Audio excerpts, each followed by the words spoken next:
Mr. Buffett, you state in your annual letter to shareholders that in your will, you have given instructions to the trustee who will be acting for your wife's benefit to put 10% of the cash given her in short-term government bonds and 90% in a very low-cost S&P 500 index fund.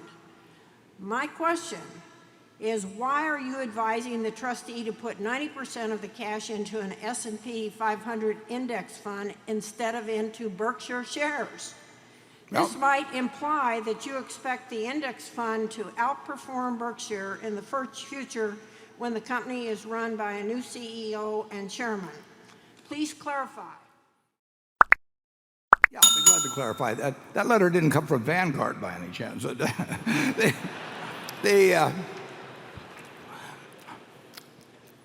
When I die, incidentally, all of the Berkshire shares I have at that point will go to 5 different foundations, every single share. I mean, there are no shares that have not been designated mentally and to charity. A good many of them have been designated specifically in numbers and all of that. And they will be distributed over the 10 years after my estate is closed. So figure over 12 years. And I tell the trustees that will be holding these shares, don't sell any Berkshire shares until they have to be sold. So my views on Berkshire, at least through 12 years after my death, are as bullish as anybody could possibly come up with. And incidentally, without those kind of instructions, anybody would say you're crazy to keep many, many billions of dollars all in one stock. I can't think of anything better to do it over those 12 years. In terms of my wife's situation, that is not a question of maximizing capital. It's just a question of total 100% peace of mind on something that cannot get a bad result.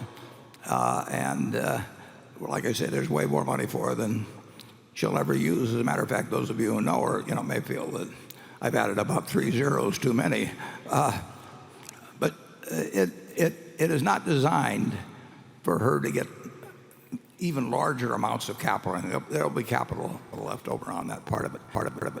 On the part that I care about maximizing, I have instructed the 3 trustees to not sell a single share until it has to be sold. So that's good for 12 years after I die, as to my best advice as to what I want them to hold. Charlie? Well, Warren is a little peculiar in the way he distributes money in the family. And I think he's entitled to do what he damn pleases.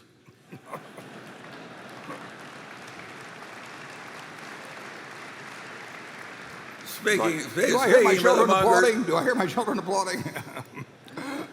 And I've never had this feeling I had to starve the family down to a few trifles. And Warren really, and Susie, when she was alive, was the same way.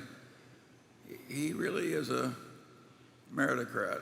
He's really quite extreme in wanting to let most of his money go back to the civilization in which it was earned. I like being associated with it. Well,